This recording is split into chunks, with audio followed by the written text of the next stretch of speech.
Hello, and welcome to the channel. Today we are going to show you how to add a bio on the Pocket FM app.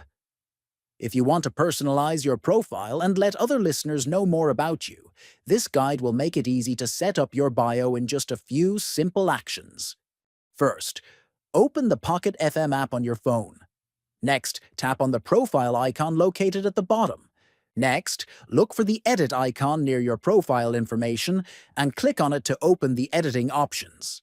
Then, find the field labeled About You. In this section, you can type your bio.